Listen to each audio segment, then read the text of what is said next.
So I'm here at Computex 2025 looking for the very first time at Intel's Panther Lake chip. Now they told me I'm not allowed to touch it, but I don't think anyone's around, so let's touch it. Oh, crap. Okay, I'm not allowed to touch it. I won't touch it again, I swear. So we're here at Computex checking out Panther Lake. Intel is here sharing some initial information on Panther Lake. So even though I'm not allowed to touch it, I also don't know a lot of the speeds and feeds and official core counts and all that kind of stuff. They're just here to show that, hey, you know what, they actually have engineering samples of Panther Lake. We actually have some laptop designs that they're showing them off in. Not only that, they also brought a couple engineering test beds to show off a couple demos of actual running silicon. So that is very interesting. We'll get to that in a minute, but I do want to say that during the Q&A, Intel did confirm with me that Panther Lake will not be coming to socketable desktop parts. This is just a mobile-only platform, and the timing is, as of right now, the consumer launch is early 2026. So we're gonna have to wait a little bit longer to know the full information of what this chip holds. I also asked Intel about Nova Lake and when that's coming out, and Robert Halleck said when it's ready. So no new information over there on the desktop, folks. So here at Computex, it's just all about Panther Lake. So now let's go check out some performance. So I'm here with Craig from Intel, and you're going to show me a couple of the demos you got going here, but we have Panther Lake running in this blue box. This is not how it's going to ship, right? No, it's not going to ship on this one. Okay. This is straight from out of the lab, how we show this off. So yeah, this is, what are we looking at? This big blue box here is called the RVP, or it's our reference validation platform. Okay. This is, we get the silicon right out of the lab, off of the manufacturing work lines, and we plop it right in here. And this is the very first kind of judge of performance and tuning that we do for the first level of silicon layer for Panther Lake. Okay, and is there anything special about this that we need to know in terms of like how you measure performance? None in particular, though it allows us to open up the chassis so that we can actually, it's more of a desktop form factor when this will eventually shrink on down to mobile. However, it gives us a great, once we take a look inside, you can actually see we can instrument every single component on the individual motherboard all the way down to the actual SoC itself. Oh, so cool. it really gives us complete access or overall for the system and the best level of validation that we can get for a new piece of silicon. Okay, so other than the performance tuning and validation, all that kind of stuff, this is where you start to load up applications and see how they're performing? Correct. Would you like me to show you a couple? Yeah, please. Oh yeah, let's take a yeah. look. So actually, first thing that we have right out of the box here, this is DaVinci. So I love DaVinci Resolve. Blackmagic is a big one for us and an excellent ISV in partnership with them for a long time. And so here we're actually showing off some of their advanced features in DaVinci 20 and all the new AI features that we have, really things that'll show across our XPU capabilities. And so here we're actually showing motion tracking where we're taking we want to make sure our text flies behind our subject that we have over here. We're also able to recolor it when we're looking at the sky changes a little bit. And then from our original, we actually changed from our original orange sweatshirt to a little bit something a little bit more Intel blue. And so those are traced frame by frame.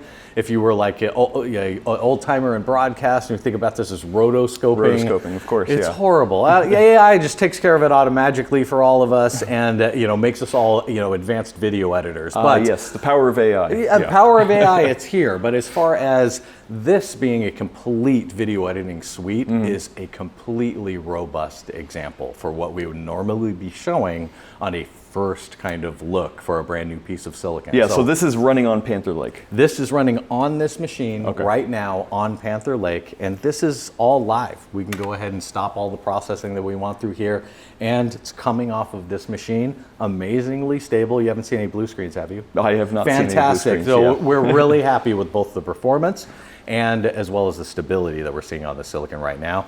And we can't wait to share numbers, SKUs, and speed for feeds with you guys a little bit later on. Later we'll get to that for sure, but is this demo running on the CPU or the NPU or the GPU or all of them? Correct. Okay. So a lot of this capability that you're looking at is GPU based, but we're also moving some of those AI features, some of the newest kind of workloads and working directly with DaVinci hand in hand. We can say, let's start moving these guys over. So really the first functionality and a hand-to-hand with a partner or ISV starts here. Okay, and I see the clip is H.264, so you're getting that nice quick sync acceleration. Absolutely, but we also support, with Panther Lake in general, we're also supporting so many more codecs that are coming out, especially with Lunar Lake. We reported the brand new SOTI codecs as well. So you're going to see Panther Lake kind of follow in that tradition of the newest codecs for the newest experiences. Awesome. Are we able to open up the task manager and see it where it's running? We absolutely are not. Oh, but okay. next time, I promise. Next time, okay. I will show you that task Okay, manager and I'll all keep those you to goody that. I'll keep you to cores. that. Absolutely.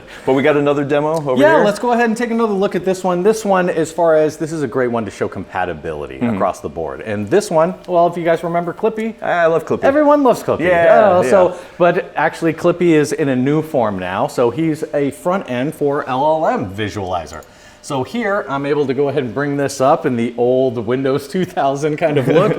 And I've loaded up Gwen into this capability here. And we're just going to have it write some Python code for us. And the second I press the send, you can see that first token immediately coming out to us. It's writing us a quick game in Python, as we're able to see here. And that's good. It's faster than I can read. So we'll be having some more numbers to share on you, but for now, you get a visual look. Pretty good. Is that running on the NPU or is it running on? This is running on GPU. GPU, so, okay. yeah, and so depending on the capabilities of the models, this one, you have a single token, it runs on a single target. However, we'll be seeing some more combining models running across our XPU to really show some of that cool functionality. Yeah. And so the next generation CPU, is that Celestial?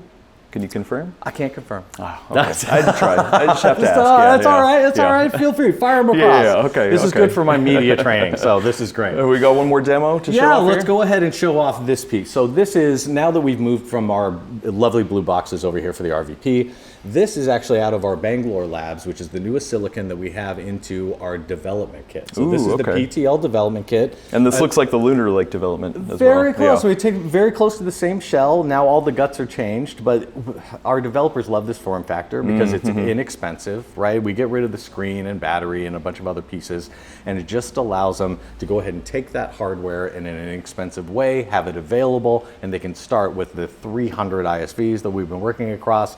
Makes it easy to get hardware in their hands for when we actually get across in the launch. Okay. And is this able to push the same TDP as your we can always go higher in this bad boy right here, but also this gives us a more relevant look at the constraints that they will have thermally inside these platforms. So while this one is just proving that we can actually do it, this is within those form factors, you're going to get a much more kind of accurate measurement on what kind of constraints that you have. Can you talk about the TDP numbers? I can't, not yet. Oh, you guys are so good with this one. Just, but I'm on fire. No, you can't talk about it yet. Okay, all right. But I can show you a live demonstration that we have on here. This is Topaz AI, and it also allows us to do super upres or super sampling, as well as some advanced AI color pieces that we see here. And with our slider, go ahead and drag it across these puppies. Can you see the difference? It's pretty dang good. And this is specifically just upscaling? And well, just upscaling and color balance, color as balance. well. Okay, so got it. if we go ahead and we can kind of re-enhance that at 4x,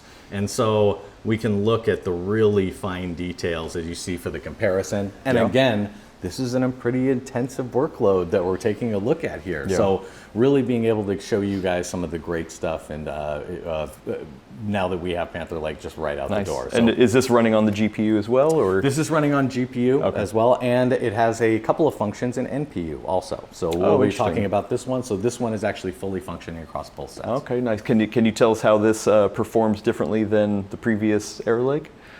Or Lunar Lake, yeah. So for Lunar Lake, it's actually going to be fairly similar, and so but we'll get an actual bump on some numbers that I won't be able to tell you about right now. However, it's definitely where there's a lot of tuning that can go into here. The NPU can do more, and so anyway, we're looking to actually even get a more than instantaneous kind of, if we're completely recoloring pictures or taking them from another complete granuate, that's the next level that we'll be taking up for those up-resing features. Okay, interesting. But pretty cool stuff. But again, we'll be able to talk to you about the actual goodies later. More to come. But, and then I just wanted to, just briefly, we can touch on all of these. These are, we won't go diving in too much to each individual system, but across our ecosystem of partners, we already have mobile in form factor and in test, these being reference designs designs from our ODS Got partners. it, okay. So Inventec, Wistron, Compal, Foxconn, we have all across here, and these designs, the proof in the pudding, will be shopped. A lot of these ideas, you'll see them in OEM designs as we come to the Got end it. of So the year. yeah, these are once again mostly for like validation. So the major companies are Exactly, and Okay. it also allows the ODS to try a couple of new fun ideas, whether it's like interesting. low power panels or different kind of components. We see a lot of weird e-ink stuff around these time frames, so Okay, it okay. allows them to do some exciting ideas in these form factors that we haven't quite seen before, and see if they are adopted by the major OEM components. So that's our first look at Panther Lake. Once again, there's still a lot we don't know. There are more details to come. Hopefully we'll get those soon. But I am very interested to see the follow-up to Lunar Lake because, as Gordon famously put it, Lunar Lake just kind of saved x86 from the onslaught of ARM. So hopefully Intel is able to continue to refine on that and get even more performance out of these power efficient designs. But before we go, I've got one more demo to show off. It's not necessarily Panther Lake related, but they showed off an AI video game assistant that I think is quite interesting. So let's go over there and check it out.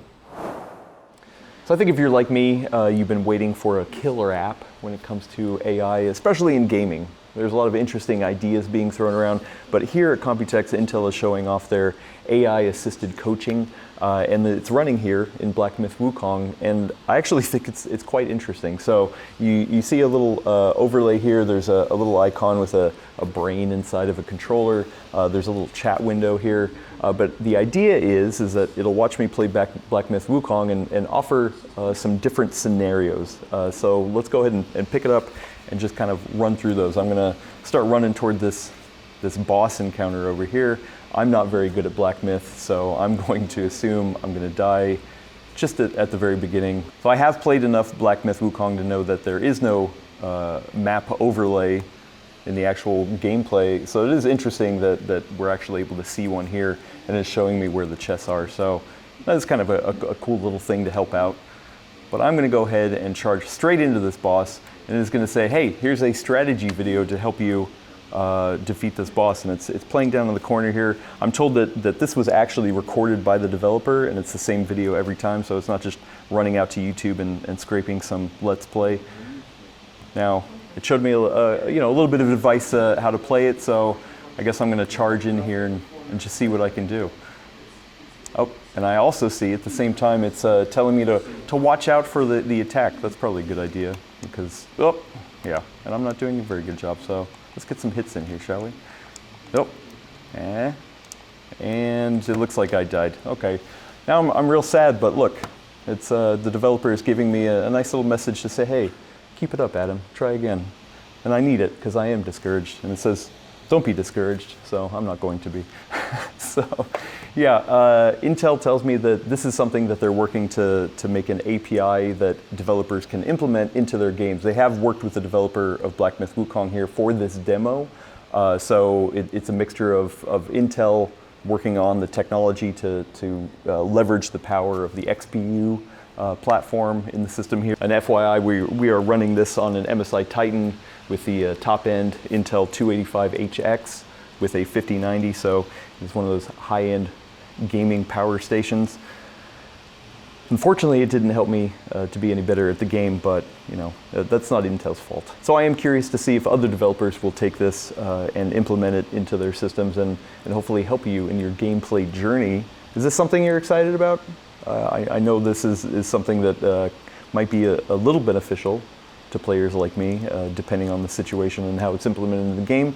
But I kind of want to hear your thoughts and see if you think this is a good way to use the power of AI in your gameplay. So that's it from the Intel booth here at Computex 2025. If you've got any questions, get down in the comments. Hopefully I can answer them or ask Intel to dig deeper into the information that we saw here. And while you're down there, be sure to jam on that subscribe button and hit that bell, like crack it, so that you get further notifications of when we're going to put new Computex videos up. But before you go, check out this other video from Computex. It's really good, this one right here.